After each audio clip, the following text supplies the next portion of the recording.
would tell me like what the heck was going on, and then I kind of am figuring this out now as we go step by step. But so I'm going to turn it over to Amber and her partner, and we're going to see what's going on here.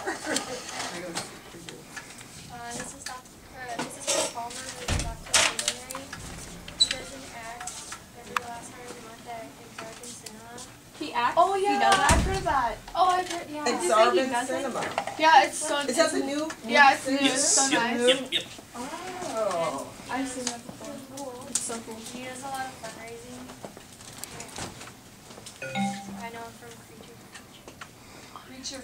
So are you related to the lady on Saturday nights that come on? What's her name? The one with the black hair and the great big, you know, and Great big what? well, you know. No. Oh, I'm sorry. I can't say that in front of 8th grade. No, Elvira. Elvira! No, Yes, no. Elvira. No. Did you guys watch Elvira? No.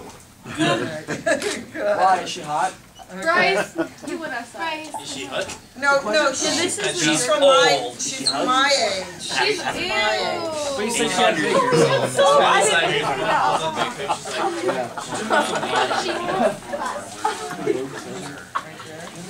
didn't Chloe! No, Bryce acted she's sexy. That is not hot. Wrinkle, I like the show when I turn Future Ryan. My favorite. Take it off. You get to get a love. Future Ryan. Future Ryan. What, I can see him doing that as a child. Stretch marks on her stomach. That's fine. My mom doesn't have stretch marks. Oh my god! You sent me. Come on, man. I don't know how you. I hate scary things. Are you kidding me? Doesn't she have like long brown hair? Not long, but like, isn't it That's my like... stepmom. Oh my god, I've heard of this. I was gonna make them short. Yeah, I got it. my stepmom. Okay, ladies and gentlemen, are we ready? Ready. Okay, everybody quiet on the set. Alrighty. Action. Most of you are sitting here going, who's this knucklehead up here? First of all, I am not a clown. As you can see, I do not have balloons, and I'm not very scary. So, with that in mind, I'm going to take you on a little trip through history, way back to the early days of Omaha, shortly after the westward expansion, which I'm sure you've all studied in history class. Back in 1971, this fella here was John Jones. He was a director at KMTV. And they decided they were going to put together a Saturday night spook show where they could show scary movies, they could show crummy scary movies, and everybody would just have a good time. Now, back in the day, we only had, what, about 7 or 8 stations on TV? I'm looking at Steve. 3. Yeah. There weren't too many TV stations back then, no cable. So everybody on Saturday night would watch Dr. Sanguinary's Creature Feature at 10:30 p.m. Now, in 1971, that was the same year that KMTV became host to the Jerry Lewis Labor Day Telethon for Muscular Dystrophy. Now, the Dr. Sanguinary character was very, very popular. Big hit just like that. All the kids, all the teenagers were watching the show. So John decided it would be a good idea to tie the character in to the MDA fundraising. So, that year, they decided they were going to have a fishbowl outside of the KMTV station on Farnsville.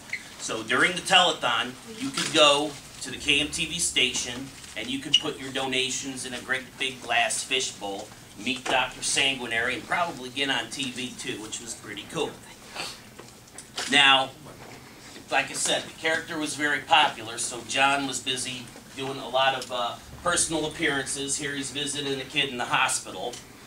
John was also a member of the Ralston Volunteer Fire Department. So he's Dr. Sanguinary, he's a director at the TV station, and he's a member of the fire department, and he became a local director for the Muscular Dystrophy Association, and He did a lot of charity work on the weekends for other charities, Cancer Society. People might call him up and say, we're having a fundraiser for our kid or something like that. Can you come and show up? And he would make an effort to try to go to every single event. Now, the Preacher Feature show, he had a lot of special guests on there, and I don't know how many of you know Vincent Price. So, he's a very famous horror show actor from back in the day, a lot of old movies and whatnot. He'd also have other scary things on there, like the Easter Bunny. And that's his kid there. I believe that's Josh Jones. There's John at the fishbowl. You can see the Jerry Lewis logo in the corner. People would come up, throw their money in there. Kids would save up their money, dump out their piggy banks, and come over on the Sunday afternoon and drop the money in there. Typically, John would be there. He'd start this on, Sunday morning? Maybe mid-afternoon. Yeah, mid-afternoon, and he would run it all the way through Labor Day Monday.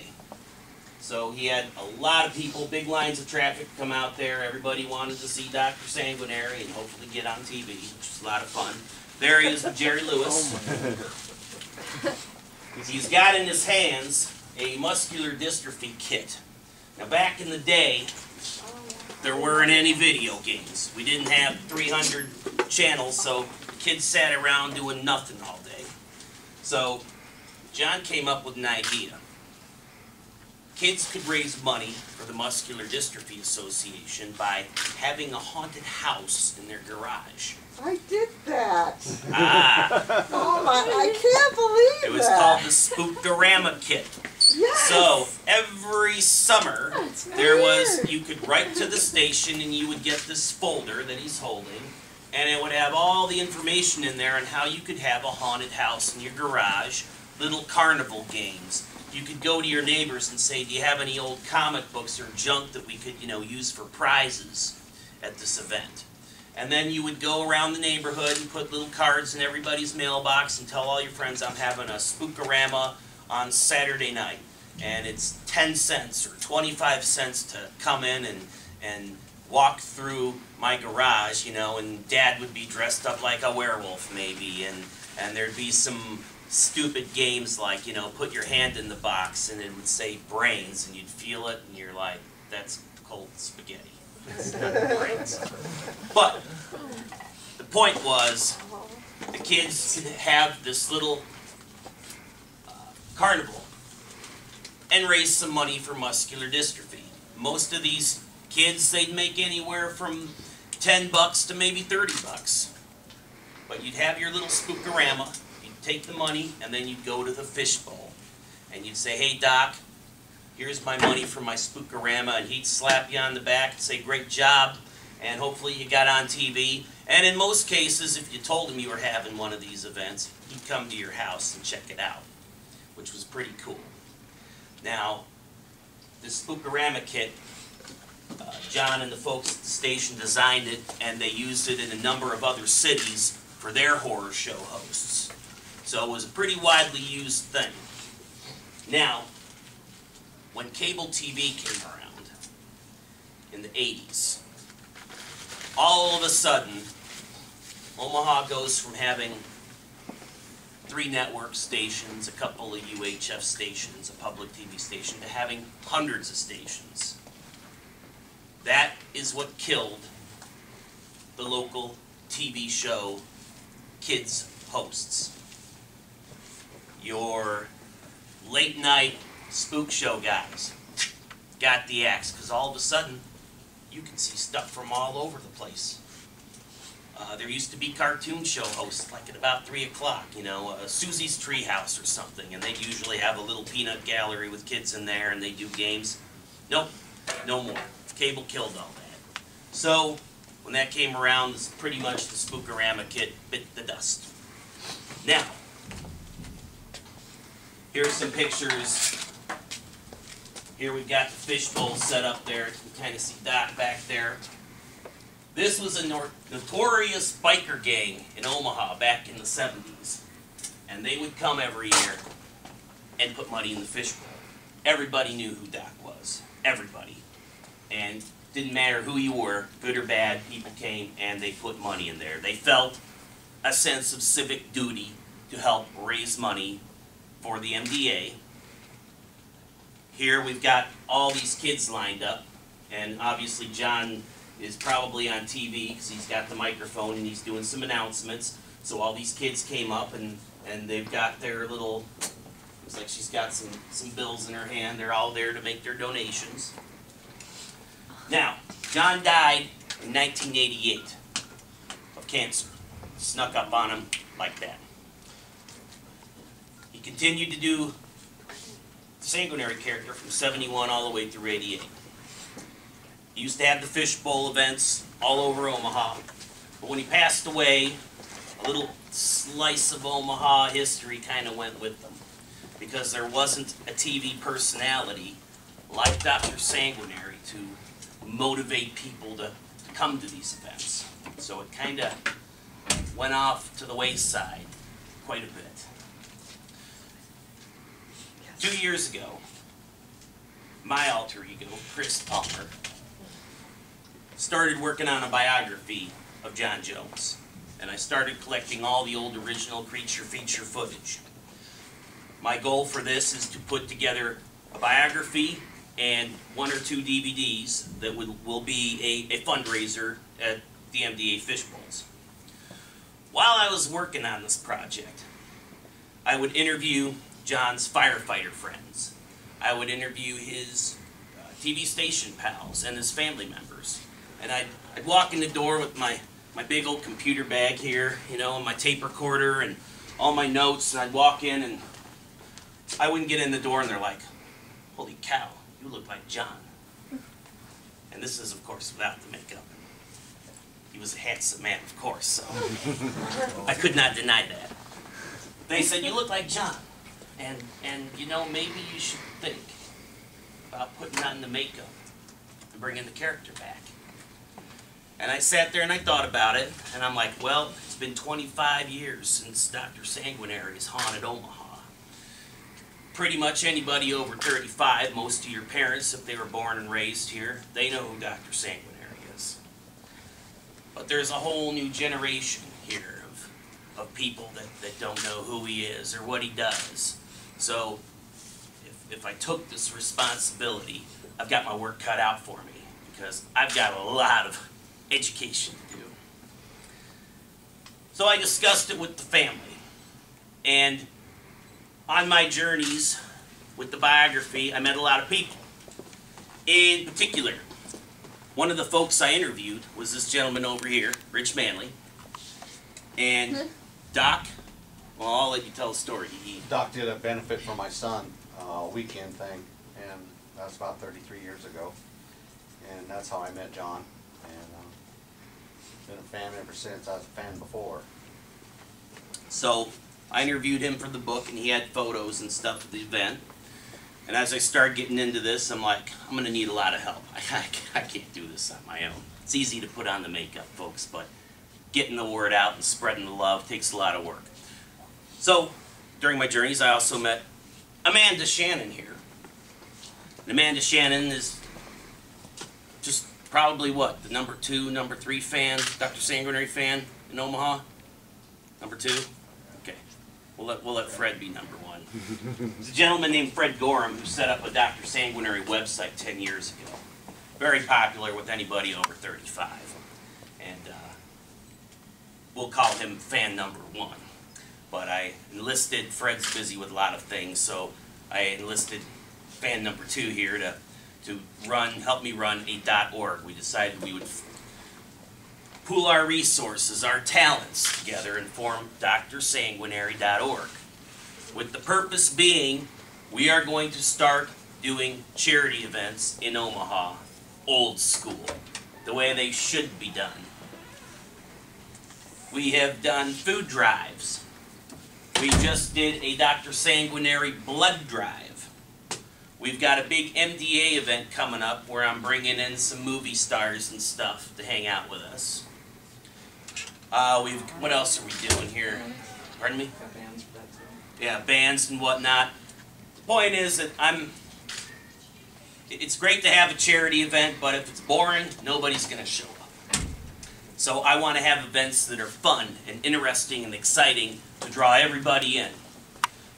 Hopefully I got some pictures. Well, one of the things that we're doing is the Creature Feature live show at Exarban Cinema. The gentleman who owns that theater said, hey, why don't you come in here and can you do a Creature Feature just like the old show? And I said, I certainly can. So we screen an old movie and then we stop it like where the commercial would be and we do our comedy cut-ins. So it's just like the old show. And I usually recruit talented young people from across the area to be in this show. I don't know who they are. Here's a little example of people there enjoying the show.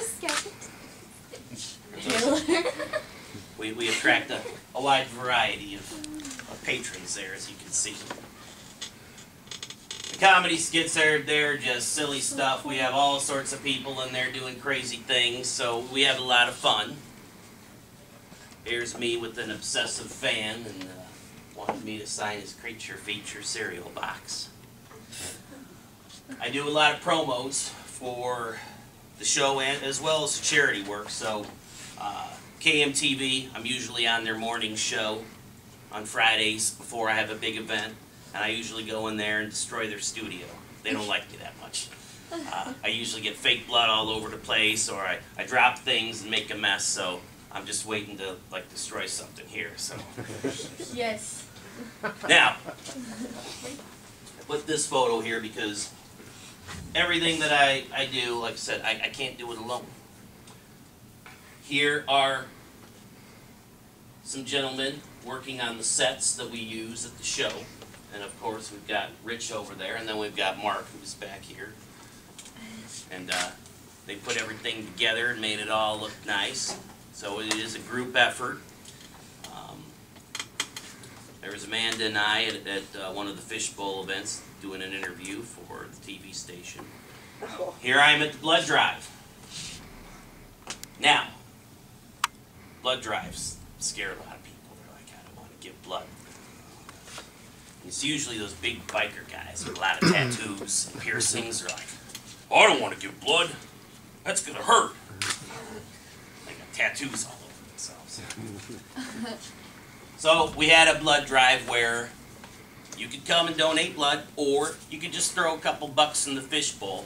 And we had all sorts of people out there you could meet, and a lot of fun things going on. We had the Omaha Roller Girls out there.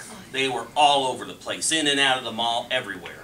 We had the cheerleaders from the Omaha Nighthawks come out, and their mascot.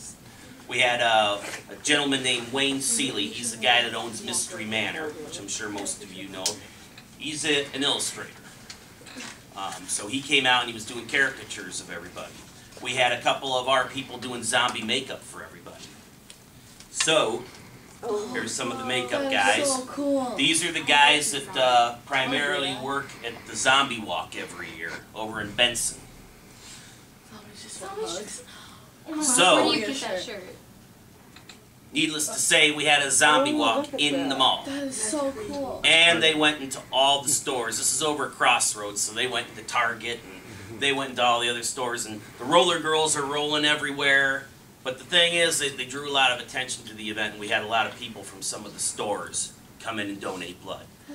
So that was 5, 6, 7, 8 people we didn't expect to have. There's some more zombie fun for you. I feel zombie. Thriller. Do you have Thriller playing in the background? No, we're not that tacky. Yeah. Another event. In December, we had a Bad Santa event. Now, I called all the malls and said, hey, can I have my Bad Santa show up? And they're like, we don't want Bad Santa. I said, no, it's not like the Billy Bob Thornton. Our Santa, which is Rich over here, he's just a little cranky. But like our show, it's just a lot of little comedy skits. So people come in and they donate just a couple of bucks, and we entertain them for a good 15 minutes. Kind of like a Christmas spook house. So we had folks of all ages doing crazy things. We had Elvis, Because it's, you know, it's Cool. Christmas. Come Oh on. my Elvis. Love it. That was funny. We had Jack Frost. We got all sorts of elves. We got the grave digger. We had a reindeer graveyard. We had an elf workshop where the elves were tortured and they had to like hold up toys and stuff that said "Help me" or "Call the police" because they're being beaten. It was a terrible, terrible thing. Santa Claus died a couple of times that afternoon too, which when he did die, all the elves were cheering and jumping up and down for joy. So we had a good time and we raised several $100s for the MDA and it was great. But point is, we did something strange, something different, something creative, and we were able to get people from every age group involved in it. We had folks coming through with their kids and their kids are like, "Hey, how can I be an elf next year?" I said, "Well, just contact me on the website and we'll set you up." So, the responsibility of being Dr. Sanguinary, in a nutshell, is to help just about anybody that comes forward with a charity event and find creative ways for them to earn money or draw people in. Oh.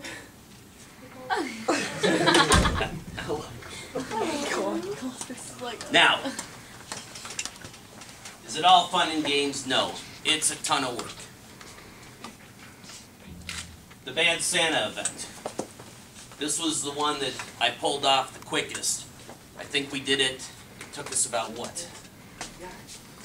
Less than 60 days.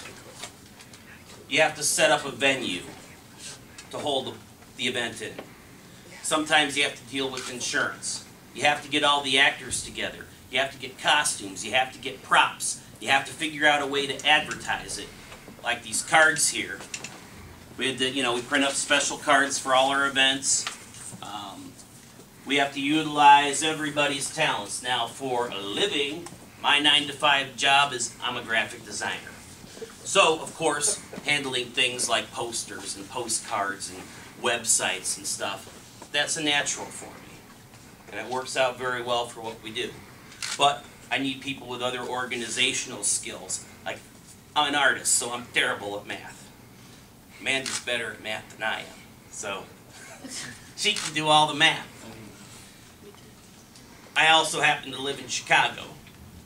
So I need a person here who can handle things locally for me that I can't do over the phone. So that's where Amanda and Rich and all the rest of the folks come in, and everybody, if you do a little bit every day, by the time you get ready to do the event, everything runs smoothly. It's a piece of cake. So, we have a muscular dystrophy fundraiser we're going to do in September, during Labor Day. So we are working on it now. Wow. It's still months away, but there's a ton of work to do. I have to get contracts for all the celebrities that are coming in. I have to get sponsors. I have to say, hey, we need some money to help pay for this or pay for that. We have to weigh our options. Where do we want to hold this event?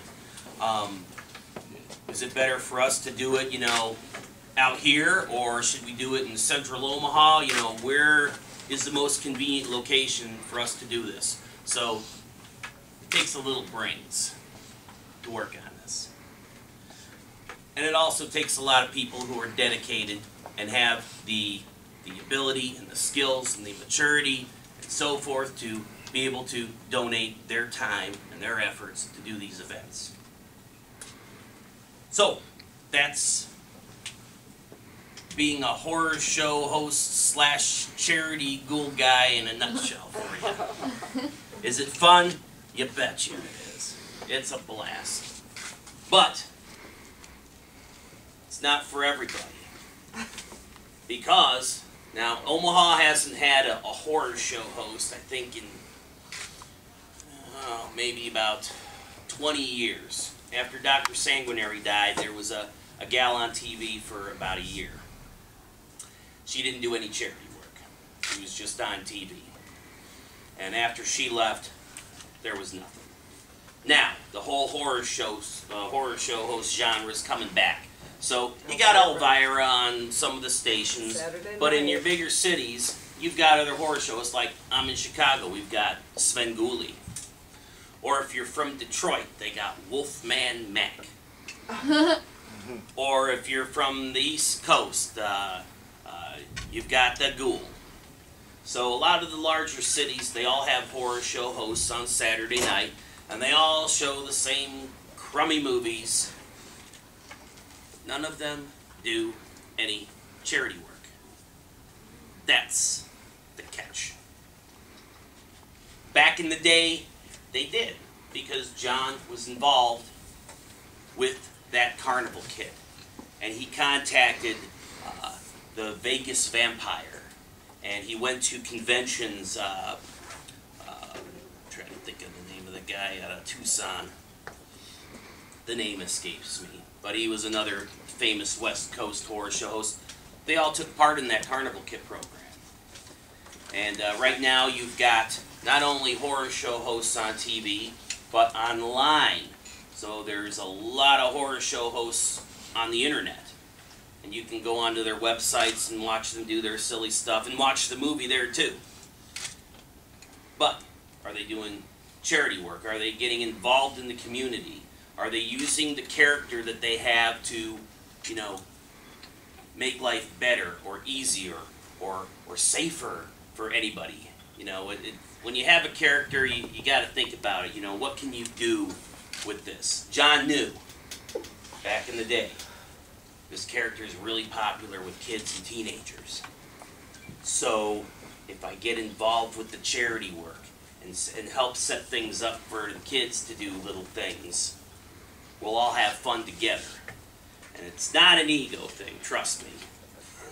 You know, I just love spending hours getting into this this get-up here. But it's not because I want to be a big star. It's not because it's all me, right? It's because I want to do something good for the community. Folks remember Dr. Sanguinary from back in the day, and I want to honor John's memory and the work that he did. I've been picking up and running with the ball with the help of my friends here. We've been having a lot of fun, and we're going to continue doing it. You know, will it be all roses and sunshine? And no, we'll have our problems along the way. But you know what? We're going to weather it, and we're going to keep chugging through. That's all you can do. Because life's not exactly a bed of roses. Yes, ma'am. Well, here's the story, okay? Because I'm always like thinking. And my favorite person is Michael Jackson for the love. Everybody knows that. So I can definitely see, you know, what's the big popular thing right now is the flash mob. You know, you see it on television. The guy doing it in the middle of the commercial for AT&T. You know, I could just see you doing that with getting involved with a dance company. Like there's so many dance companies that do charity work, and then just at the mall, you know, with you guys doing it, just have a flash mob of them dancing to Thriller. She's in love with Michael Jackson. That would be really cool. No, but I mean, in the mall or down in the market. Now, and what I tell people is like, especially when I'm talking with kids. You know, and I'm not talking down to any of you other your kids, but you find something that you like to do, and you figure out a way. How can I take this passion I have? Let's say you're into I don't know, war games. You like war games, okay? A lot of kids are into that stuff. How can I do something? Well, if you got a lot of friends that are into war games, say, well, why don't I have an event at the American Legion Hall? Call them up and say, hey, I want to have a wargaming event here to raise money for whatever charity you want to raise funds for, the animal shelter, the homeless shelter, whatever. You set something up, and then everybody who's going to participate in this thing, they pay a couple of bucks to get in and spend the afternoon there and have fun. Your expression was priceless. That was a priceless moment, Camille. When you walked in and your eyes went like, and your arches went like. I looked surprised. So, anyway, Do you remember Dr. Sanguinary when you were growing up at all? The horror guy? Do you remember him? I guess I didn't watch it. Okay. she's busy watching Charlie's Angels. Anyway, you find something you got a passion for, and you work with it. You roll with it, because chances are there's somebody else interested in doing the same thing you're doing. If you're into sports, you can have a walkathon. Let's say you're into collecting, I don't know, sports cards or something. You know, you take the time to figure out, well, how can I throw some sort of event where I can get, you know, maybe some Husker players or something out to do an autograph show or something, you know. It's not that difficult. It's not that hard.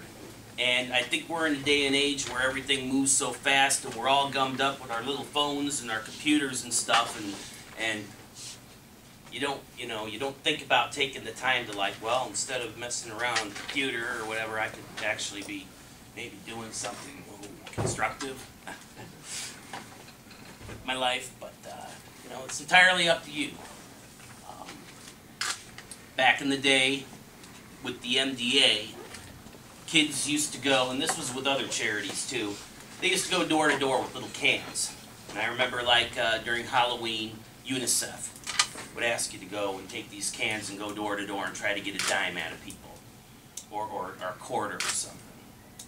Of course, nowadays, with things being what they are, it's not really a good idea or safe idea to do that. But just as, like I said, with the world moving at such a pace, people haven't sat down and figured out, well, wait a minute, how can we still remain involved in the community? Now the Boy Scouts, Girl Scouts, they do their fundraising things, which is great.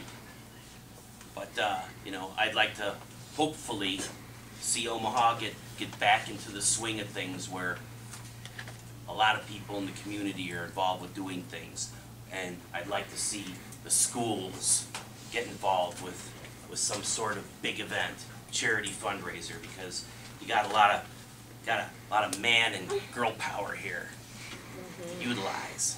Yes. I love to volunteer and stuff like that, the Red Cross and the Witch and stuff. And me and my friend are always trying to come up with like things to do to raise money, but it just seems kind of like hard at our age to get attention and advertising and money to get all this stuff together. See, then that's where hopefully me and my crew can come in, because we've done events with the Red Cross. They're very good at helping to advertise, but I'm even better. So it's a case of you go to your teacher or you go to a parent and you say, hey, we're looking to do this. We get hooked up with Doc and his people, and we can sit down and figure something out.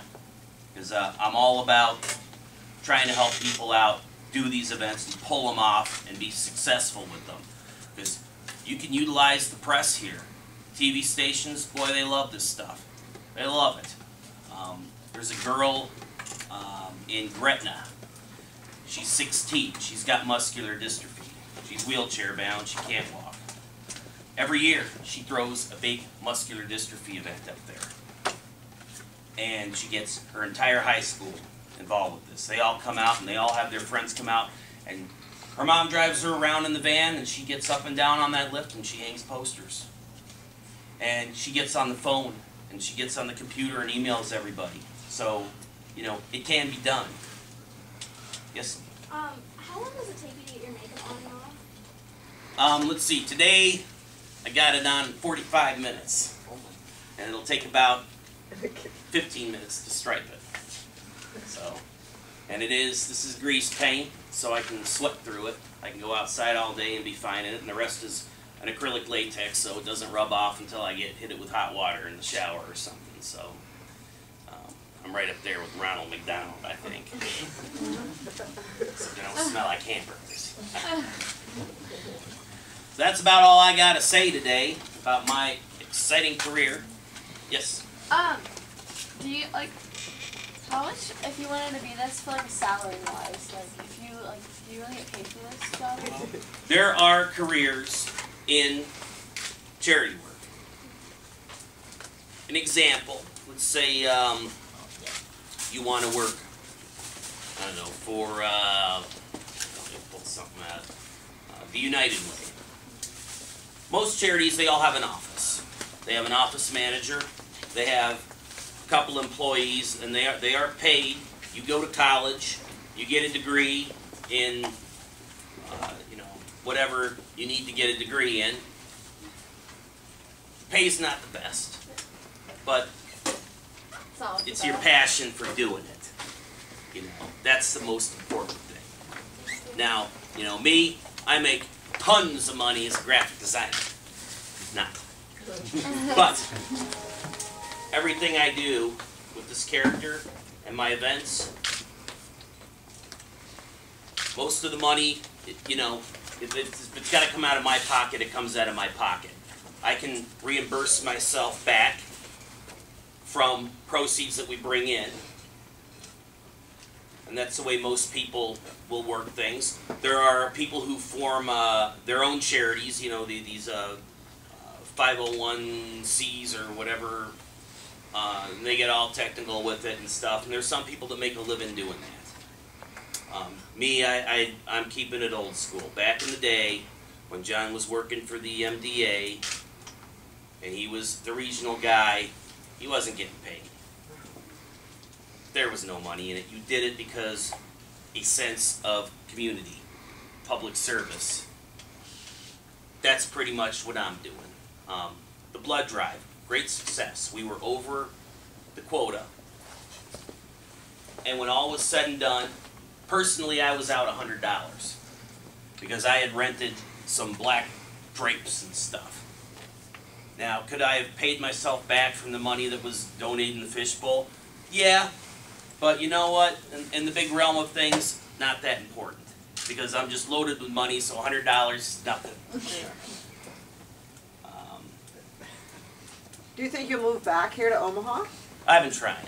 You've been trying. Job market's a little rough out here for things that I do. And I'm not very good at making runses. How about your book? When's your book going to come out? Book is still being worked on. Since I've been doing the character, I've had a lot of people come forward with photos and stories and whatnot, so I keep getting more and more stuff, which kind of sets me back a little bit more. The video part's pretty much done. So when we have our muscular dystrophy event this year, we will have volume 1 of Creature Feature. It'll be 1970s era, John Jones, and that will be our one of our incentives for people to show up. And like I said, that's something that people are donating their time and their effort. I've got hundreds and hundreds of dollars into this research project. I'm never going to make it back. But you know what? If I didn't do it, you know, people were saying, "You're crazy coming out here to Kansas to interview us about John. You're not making nothing on it." And I said, you know what? If I don't do this, nobody will. And I think it's really, really important to have this done because John and the Dr. Sanguinary character are very important pop culture icons to Omaha. And like I said, it's my honor to revive the character and bring all of this back and hopefully have fun with everybody doing it. So where can we see you next? Let's see, tomorrow I'm in Exarban Cinema. We have the movie Night of the Living Dead. Oh, what Good year? classic Which black one? and white. The black and white one. All right. And we'll have everybody dressed up like zombies there, so it should be interesting. We probably will be moving theaters fairly soon, so I don't know if we'll be doing a show during the summer, but right now our focus is on, we've got some food drives coming up. We have our muscular dystrophy fundraiser coming up. I've got another blood drive coming up, which will probably be at Oakview this time. And once again, we'll have just all sorts of crazy things going on that, you know, if you can't give blood, just throw a buck or two in the fishbowl. We're cool with that. Oh, that's great. We're gonna have to end right here. Alrighty, This has that's been great, guys. Thank you for having me. Wow. Any last questions or anything? Can we get a picture of you for our camera? We'll send it to you. Our two girls. Where are our two girls? Like 10 minutes ago. He came around the corner. And he went back and I came back in. Hey Amanda, you want to figure this out? Get my to figure out how to get this out without screwing it up. There you go. I think you gotta go into my computer Yeah. and pull it out. All right.